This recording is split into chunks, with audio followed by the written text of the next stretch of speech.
Hello again, Harry Paden. I'm the host of the Paden Perspective, and this is episode 7. This episode is going to be on gun control issues. I had another subject that I was going to address, but of course, the murders in El Paso, Texas, and in Ohio, both within hours of each other, spawned me to address this very pressing issue. So again, I'm going to be very factual. Some things are opinion oriented, and certainly I have an opinion on a lot of subjects, but when it comes down to facts, sometimes we just have to relate to them. So I'm going to rely on information here and not try to spout them off the top of my head, which gets you into trouble. Again, most of us know that this weekend that another one of the deranged, mentally ill persons perpetrated a hatred-filled crime in El Paso. And I believe the number is 20, which may include no, it doesn't include because he's still alive. They captured him, so he's still alive. So it's 20 innocent people who died as a result of this madman. Then in Toledo, Ohio, whether spawned or spurned by this deranged killer in Texas, or whether he just had it on his mind to do, another madman killed 9 people. He also is among the dead. God rest his soul, because he's going to need it. But the police did not take him alive. In both cases, innocent people going about their day-to-day business, as many of us do, and many of us, often take for granted. My words to my daughter when I speak to her almost every time is be safe. Almost a code for look out. Don't take anything for granted. Stay off your phone. Don't, think everything is la-di-da, because everything is not la-di-da. There are people out there that's out to hurt people. And again, this is going on time and time again. Some of those instances, we know in Las Vegas, I believe these people were out at a concert. Someone from a hotel room, way from where the concert was taking place, started shooting and killing mindlessly. Didn't know the people, had no personal grudges against the people, but this deranged killer killed 57 people, and ultimately he also was killed. When they determined and found out where he was, they got into that hotel room and they did kill him. So 58 people in that incident. Orlando nightclub, there were 49 persons. That includes the person who did the horrendous crime. So 48 innocent people and the offender. Virginia Tech, the place where people are going to get an education, trying to better themselves. We send our children off. I went to college campus. You like for it to be safe. You like for it to be about education, learning, experiencing new things. 32 deaths, 31 innocent people, and the shooter also. Sandy Hook, an elementary school, again, another place of education. 27 people, 26 innocent people, and the shooter was killed. Sutherland Springs, in a church, 26 people, 25 innocent people, and the shooter was also killed. Now, I just heard the news conference President Trump did a news conference this morning, and I was impressed for how sometimes he doesn't always do things the way that, in my opinion, a person that has a rational mind and a leadership mind tends to do it. But he did address the issue. He did speak cogently on several issues. He called for unity between the Democrats and the Republicans and doing things to stem some of the root causes. Some of the root causes being mental illness. Majority of the people who perpetrate that, just by the virtue that you can kill innocent people without regard, shows that you have a mental deficiency, and I'll get more into that. But he did address mental illness. He did address the proliferation of guns out there. We need to do something to stem the guns, especially assault guns. Let's be real. The main reason that America wants to own the majority assault weapons is because when you do crimes, you always worry that someone's going to come after you. And way back when the forefathers of this country set aside the gun laws, they had been a rebel nation, annexed themselves from England, a very powerful nation at that time, still is, and they worried that they would come back over and try to take it back. So they wanted to have their own guns in case the militia wasn't there to protect their family and their homes. And certainly I recognize that we all want to protect our family and our homes. But America now is afraid. America now has done so much ill, so much damage to so many people that many people are just afraid that people are going to come into their homes in the dead of night and take everything they earned.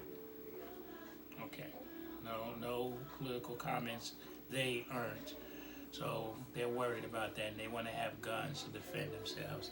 So they want mass guns because they believe murderers, rapists, and all those other terrible people are going to come do it. So that's the reason. That's the main reason that America won't ban assault rifles and that type of equipment, because of that timidness, that being afraid. And I guess it's understandable. If I had that many enemies, I would. Don't own a gun, don't like guns. If I had my way, all guns would just be taken away, and we sell everything man to man, mano a mano, woman to woman, face to face. If I can beat you with my hands, feet, whatever, then that would be how you do it. Rock, brick, chair, that's okay. Again, that's the art of war. I hate that I use that, but the art of war. And that's how we would settle it. Guns are impersonal. I can take a gun 100 yards from here. I can shoot someone, not know them, not confront them, and not be man enough to do anything but shoot them. But if we take away the guns, you have to get closer. You might get to know the person. You might even like the person. You might conversate before you engage. And that's what I would do. Never was going to happen. Weapons are a big part of this world, and it's hard to take back those weapons. But let's talk about gun control. And the one thing that I want to say, I try to stay away. I don't want to make this us versus them. This is a big picture. This is us who are sane versus them who are crazy. But one thing that disturbs me, a very educated person, I say that because I am, not because I'm conceited, even though I am conceited. I am a very educated person, and I know more than the average person. I do a lot of research, and for that reason, I get a little offended when they talk about mass murders and they use the numbers and say this is the greatest mass murder ever in the history of America. They always seem to leave out instances where in America, when it involves black people, people of color, those aren't considered mass murders. Case in point, Wall Street, Black Wall Street. That was Tulsa, Oklahoma, back in the 1920s, when the very jealous people who happened to be white got disturbed because they saw successful black people. They created an incident and they went Yahoo in. They included helicopters and everything and destroyed this thriving town of black businesses, churches, stores, and all other kind of things because they were taking care of themselves. And there was a community where the money circulated between 13 to 20 times. I've done a series on an episode on why our money is not circulating like that. But this at Black Wall Street, the money was circulating. We went to businesses that looked like us, treated us with respect. But of course, the jealous people took and destroyed that. And the Black Wall Street, some say that it was, I think it was 36 people that died as a result of it. 10 of them were white because the blacks fought back. So it was maybe 36 people who they recorded as died. 10 of them were probably the people who were trying to attack because the people did fight back. But I, in my research, have seen numbers that go from 55 people up to 300 people. There were 3,000 businesses that were destroyed, many banks, and the town itself was decimated. But let's talk about, I always like to have facts. So when newscasters get on and talk about the greatest mass, a person like me that has history, I cringe because I say, yeah, but you not, as a newscaster, you're not doing your homework, or you purposely putting out false information as the president says, he uses that lame media and all that kind of stuff. Well, you're absolutely right, Donald. There are some lame media, and most of it's perpetrated by giving incorrect facts when it regards people of color. The one thing that the president did do that annoyed me, and it goes right along this, is that when he talked about the internet, he talked about the dark internet. And see, those are always those cold words that I don't like. It's a black day. It's a dark internet. Black is beautiful. And y'all can try to disparage it as much as you want, but black is beautiful, and we as people of color got to acknowledge and not let them get away with it. So this person, Harry Paden, the Paden perspective, which will probably be shut down because I do that, will give you the facts. And the internet is not dark. The internet is the internet. If there are people on there that are misrepresenting and doing things, then they're idiots, mentally deficient. The word dark doesn't have to come into that. So again, that's one thing he said that I didn't like. But he's a victim of the system. But let's talk about some of the facts in mental health. Dr. Jeffrey Swanson, he's a medical sociologist, and I don't know if he still is, but he was a professor of psychology at Duke University. Again, I always say, look it up. Jeffrey Swanson, Swanson. He became interested in mental health issues as it relates to violence way back in the 1980s when he was at the University of Texas. And this is a quote from him. Swanson said, "Nobody knew anything about the real connection between violent behavior and psychiatric disorders. So he decided to spend his career in pursuit of that link. Through his work, he's found one reoccurring factor, something that seems to be part of violence. Past violence remains the single biggest predictor of future violence. In other words, if I hit someone once, I stand a good chance of hitting them again. If I shot someone once, I will shoot someone again." And backed up, way back before he came up with this, the 1968 Gun Control Act prohibited anyone who had been committed to a mental hospital or had been adjudicated through the courts as being mentally defective from purchasing firearms. Then the Brady handgun. Again, long history of why it's called Brady. Please do your own research. But it's called Brady because someone who had gotten shot, I believe he got shot along with President President Reagan when he got shot. The Brady handgun also dealt with mental health, and also the National Instant Criminal Background Check System Improvement Act in 2008 also dealt with mental health issues. In 2001, a study looked specifically at 34 adolescent mass murderers. All of them happened to be male. 70%, this is what people have in common as far as their study. 70% were described as loners. I'm a loner. Luckily, I don't have that kind of mental deficiency. I don't like to hurt people, but they were described as a loner. 61.5% had problems with substance abuse. So not only were they loners, but they used some kind of mind-enhancing, mind-changing substance, whether it's alcohol, drugs, or prescriptions, whatever. 48% had preoccupation with weapons. So you get that this person's a loner.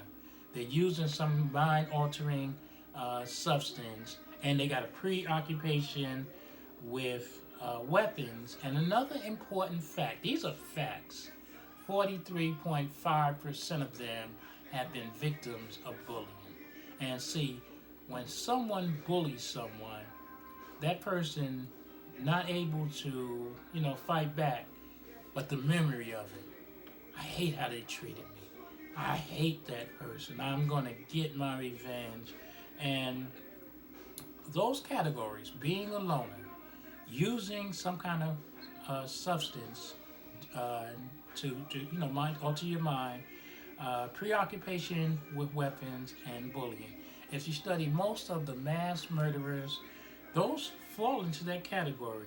So it's almost a predictor. It's not hard. We can be able to look and find those kind of things in our society and know this is what we have to do as a society, to look around and find out why is this person acting like that? We have family members, and we have to do a better job of reporting it. That no snitch stuff, that's so much bull, because Paden will tell you, you do something wrong in my neighborhood, or you do something wrong in society, family member, friend, I don't care. I'm going to rat you out because I serve a higher authority than any of this nonsense down here. So I'll snitch you out.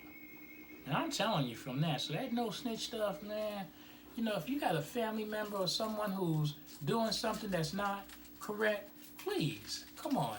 Let's help each other out. Because a lot of times they say, I thought he was weird.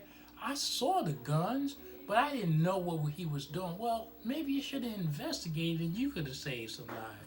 So mental illness, big problem, has to be addressed. People with mental illnesses should never have availability to get a gun. We have to make that law. We have to be aggressive. We have to put in jail those gun people who sell guns to people without first checking whether that person has a mental illness. Put them in jail. Lock the key away and put them in jail so the next gun selling person doesn't do it. That's some of the things that we have to do. Now, one of the biggest problems with gun control in America, because again, I don't have time here, I try to keep these short, is that the reason America has so many gun killings and so many problems with guns is because of our laxity as far as controlling guns. And some people will say, well, why is that? Why? We got to protect ourselves. That's one reason. No, this is a place of freedom. I don't take away people's guns. Yeah, that's another reason. But here is, in my opinion, based by the facts I'm going to present, why gun control is so out of whack here in America. since 1990, between 1990 and 2018, and generally the statistics are a couple of years, behind because you have to get the statistics. This is still 2019, so that's why when you see something that says 1990 to 2018, 2018 is ended, so it's easy to get the statistics. There, 2019 is still in existence. The gun rights, the people who say that people should have guns and no one should control the guns, have spent $42.1 million versus the people who say we should control guns and keep guns out of the hands of people who shouldn't have it, have only spent 4.3. Again, let me say that again. The people who say anybody should have guns, guns should be available, it's our right under the Constitution, have spent $42.1 million to make sure that guns are available. The people who say we shouldn't have guns, 4.3. Now, my math may not be the greatest, but I think that's about 10% more, or 10 times more. Again, my math is not great, but it's a big disparity, 42 million versus 4 million. Lobbying. Those who may not know what lobbying is, that's where you go to a politician and say, hey, look, hi politician, how you doing? And I want you to be able, I like glasses, so here, I'm going to give you $500. I want you to support so that we make sure that the glasses are available for people like me. And I give a contribution. Lobbying. When people go in and advocate for a cause, a company or something, lobbying. The people who lobby our legislators have spent $149 million versus gun control, who have spent $21 million. $149 million have been spent by gun manufacturers and those who want to keep guns to our politicians. In other words, here, $100,000. I want you to get reelected. Good old boy, That's the problem. $149 million has been spent to say, support this for me. Here, take this money. Versus 21 million. And then, that's lobbying. Lobbying is, somewhat regulated. Somewhat, it's not so regulated. You check, it's limitedly regulated. But outside spending, that means that there's, outside of those laws and everything, the gun regulation people have spent another $113.6 million versus gun control, 12 million. So you can see where I'm going with this. The people who are making the guns, if you check the owners of these businesses, they're million, billion, trillionaires. And they want to remain such. So what they're doing is spending money to say, oh, yeah, we know a lot of killings, but don't worry about that. Here, take this little bit of money here. And our spineless, mindless politicians, because it does take money to get elected, it does, take the money, but the blood, wish I had remembered how to put some ketchup on my hand, but the blood is on their hands. Every time someone gets shot, sir, ma'am, who take this money and don't pass cogent, good gun control regulations, the blood is on your hands. The deaths are on your hands. Can you live with that? Can you sleep at night? When you meet the Almighty Maker, are you going to be able to justify that? Just my questions. But money is influencing our elected officials in Washington and their ability to make sound, rational decisions.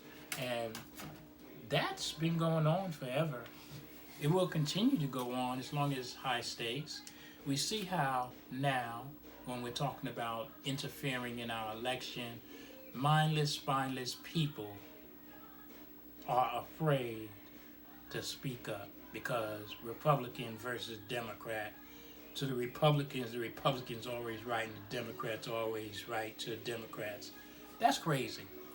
And that's why I'm not a politician. I love politicians. There's some good ones, many good ones.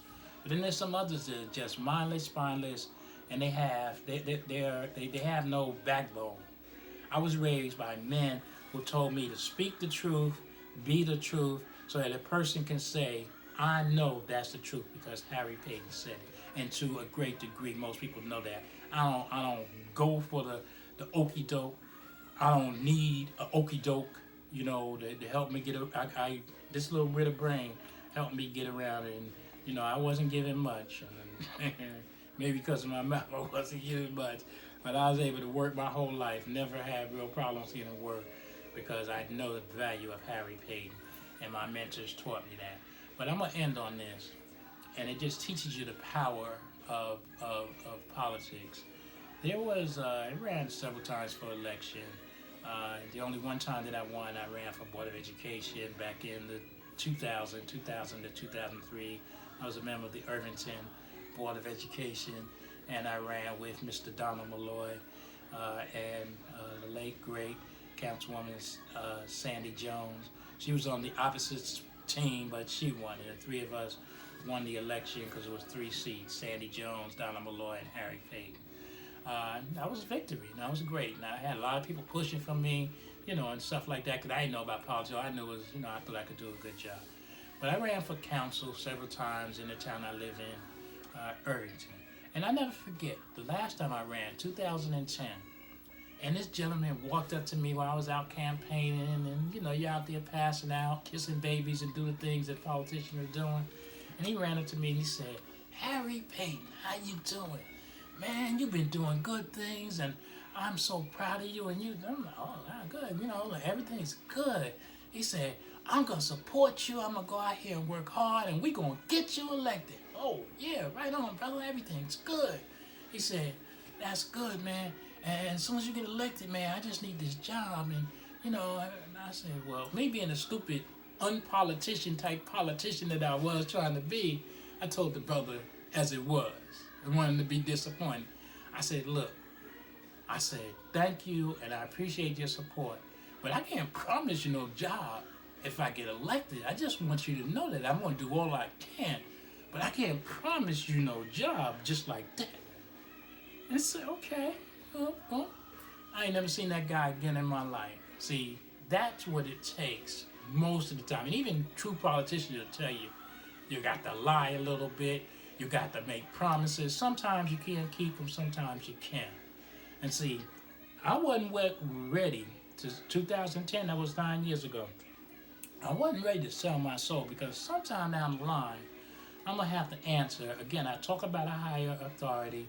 Those who don't know, I'm a Baptist deacon, been so since the early 1980s, 35 plus years, and I believe that this is just a passing place.